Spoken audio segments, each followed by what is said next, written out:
The following program is presented by the Far East Broadcasting Company because stories of people living out the gospel with their lives inspire all of us. FEBC, taking Christ to the world through radio and new media. Learn more at FEBC.org. I think if every believer doubles down on loving and showing grace, when we get to the issues where there's disagreement with our culture, they still will have some respect for us because of the way in which we've loved them in times of tragedy, hurt, and chaos.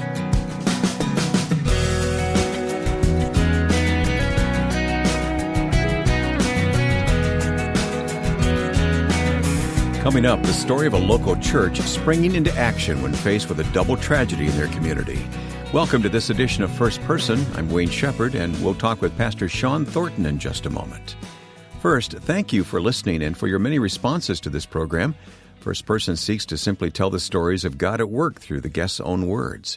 We've done hundreds of these interviews, and you can browse the archive to listen. Go to firstpersoninterview.com to stream any interview, or use our smartphone app to download programs to listen to at your convenience. And a special word of thanks to the Far East Broadcasting Company for making First Person possible, online at FEBC.org. FEBC, until all have heard.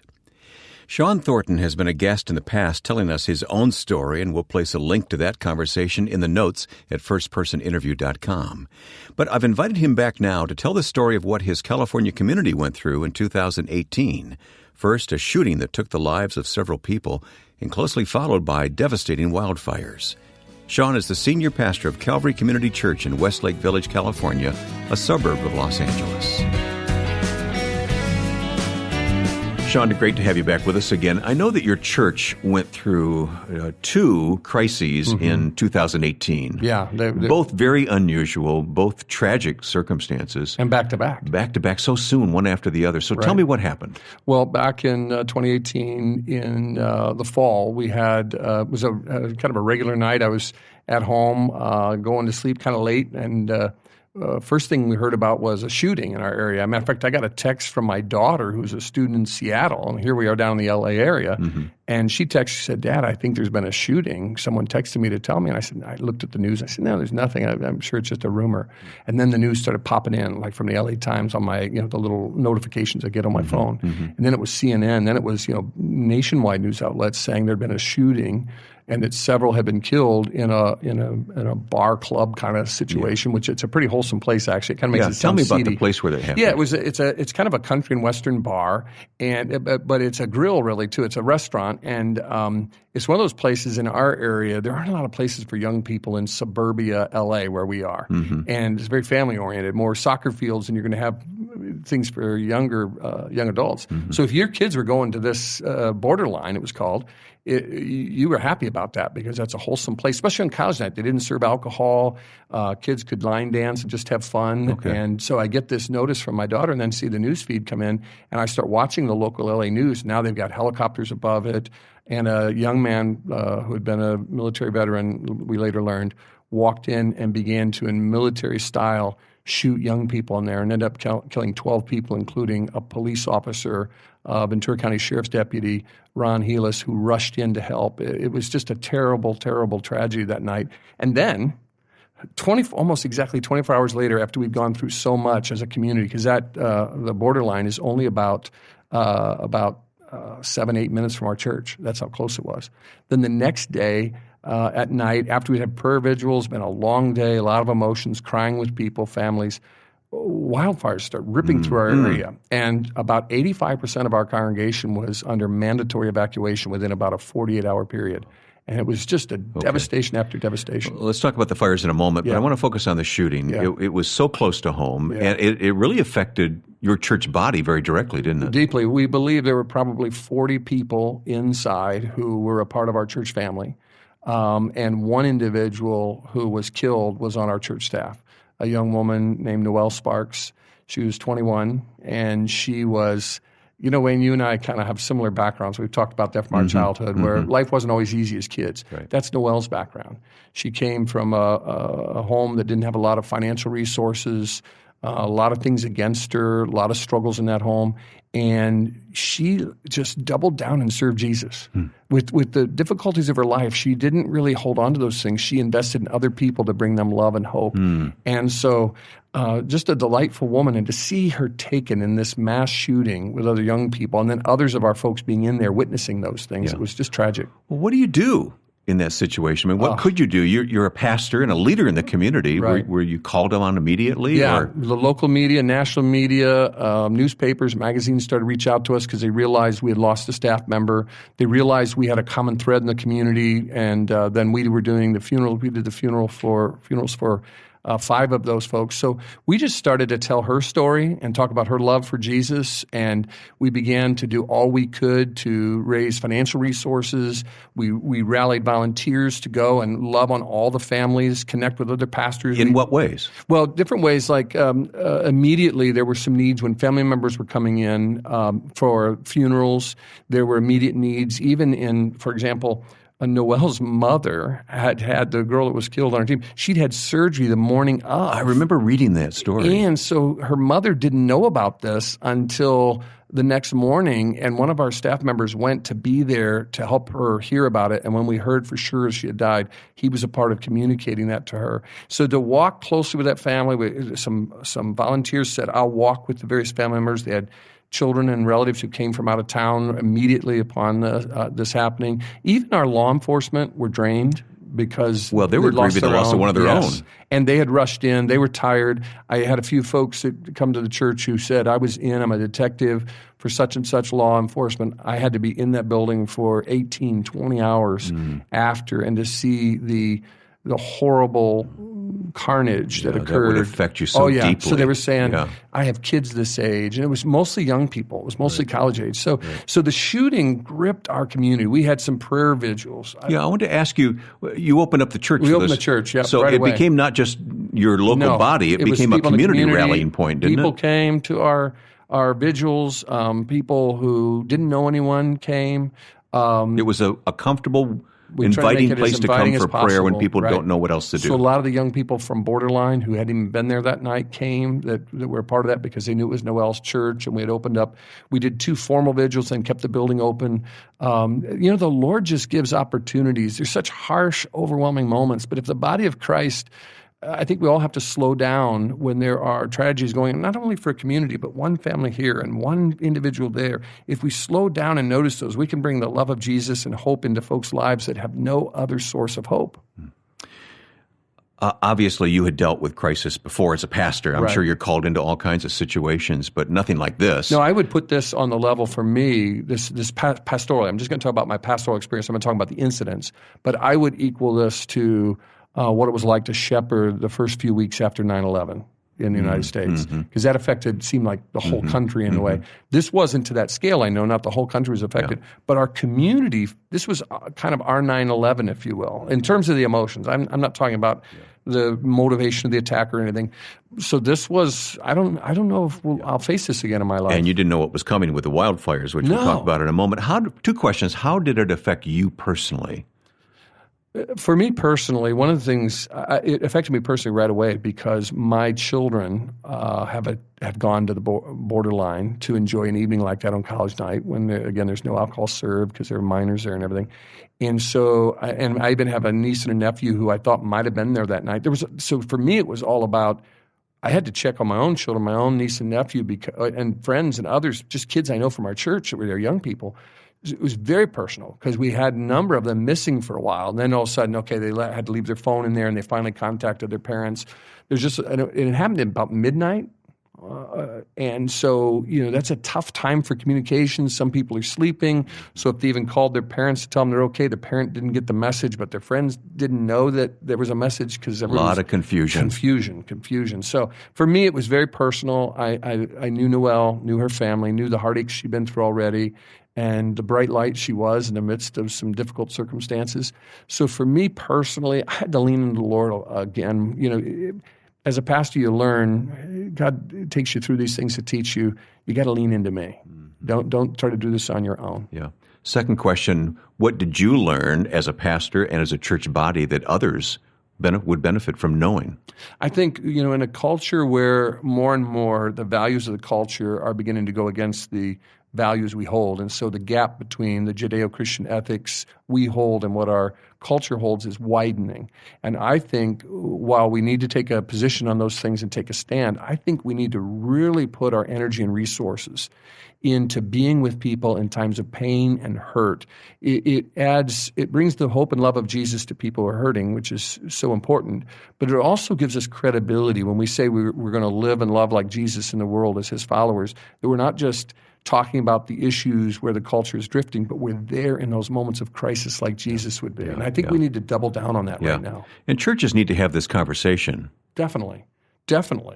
Because I think we're spending so much time and energy on the moral issues, which are important, and the values of our culture, but we're not just being the church God called us to be in this world, caring for people hurting, being there in the community when there's a shooting or there's fires or there's a tornado or a hurricane. We need to be the first to respond in love and to show that love of Jesus. It'll add to our credibility when we try to communicate on these areas of values and our beliefs. It'll add if we can show them love and the genuine love of Jesus.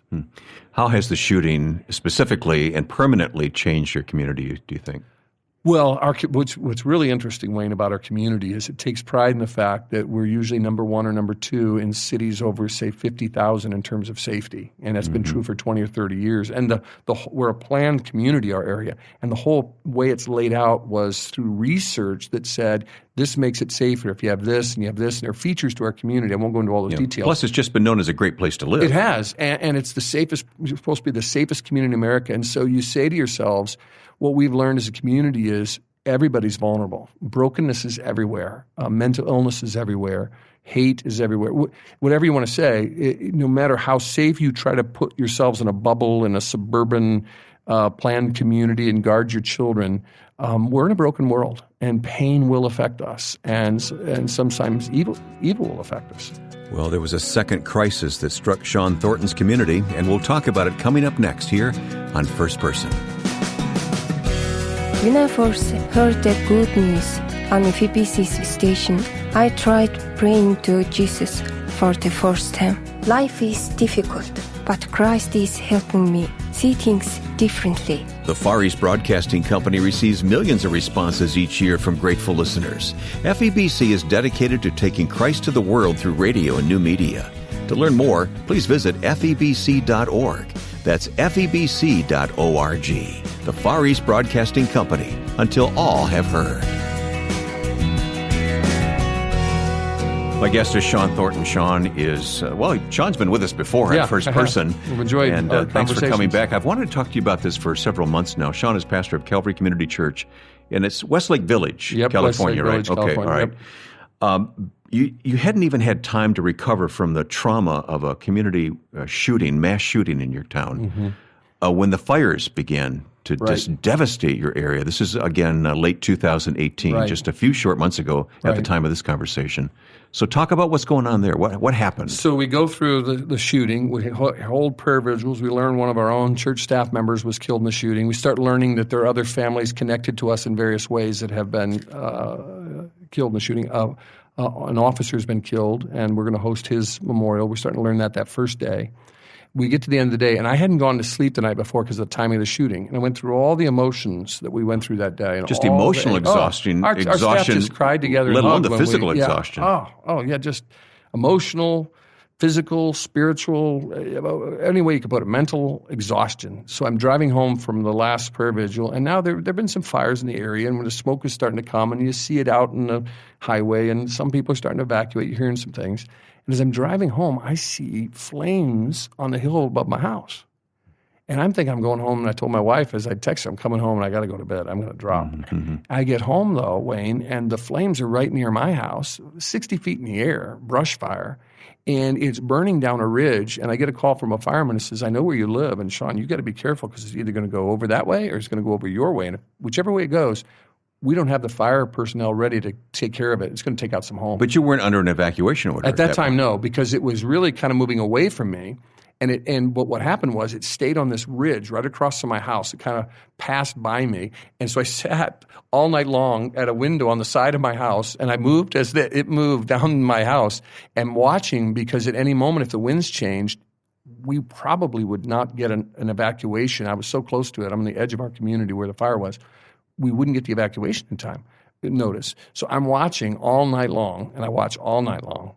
And finally, my son takes over at about 7 a.m, and it's all past. I watch it move past, but I know, and I'm watching the news. It's devastating. What's called Oak Park, California, right over there. You knew it was burning homes. Oh, I knew it was burning homes. I'm hearing from staff. I'm seeing on social media people are being evacuated.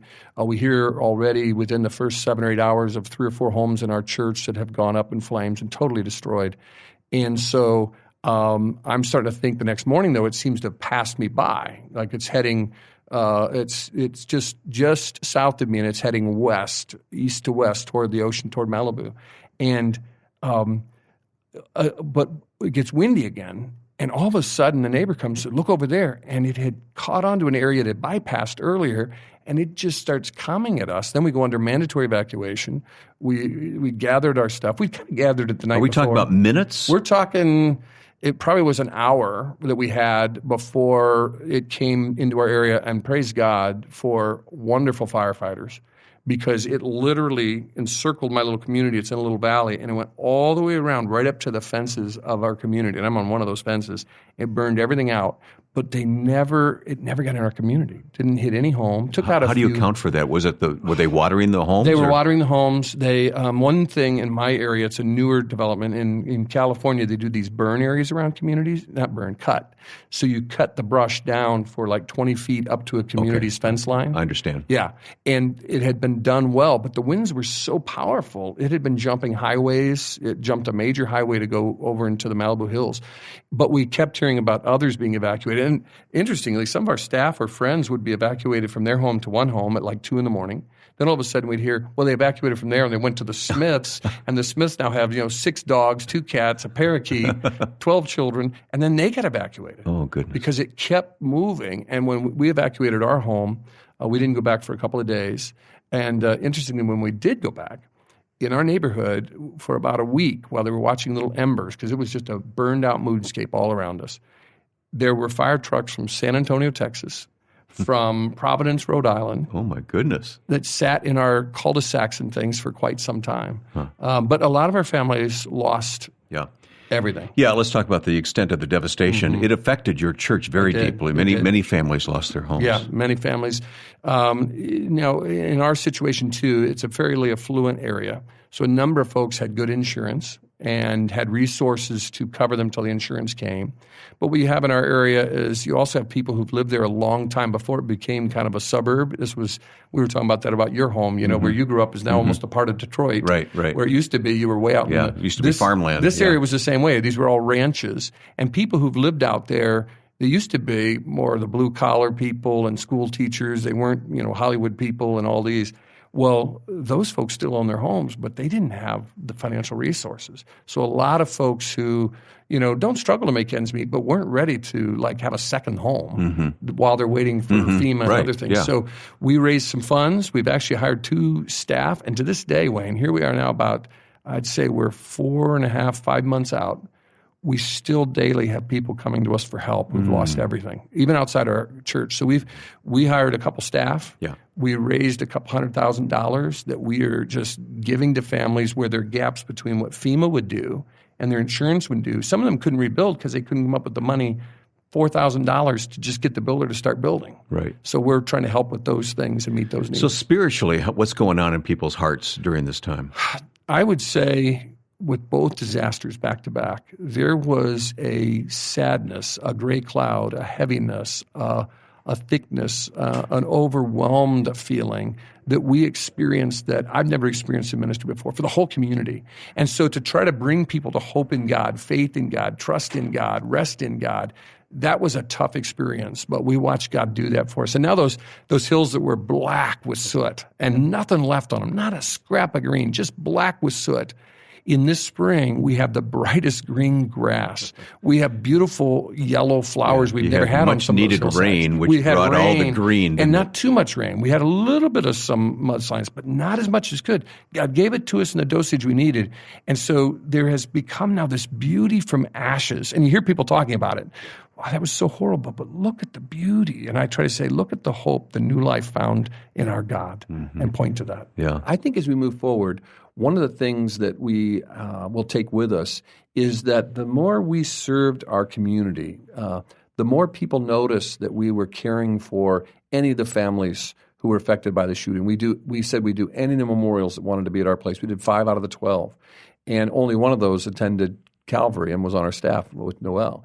Then when it came to the fires, we weren't just worrying about our own. We did worry about those within our own church who'd lost homes, but we also said, is there anybody in our community we can serve? Folks gave generously. And what we learned by both of those things was our world and our culture is getting more critical of our Judeo-Christian values that we live, the biblical perspective we live.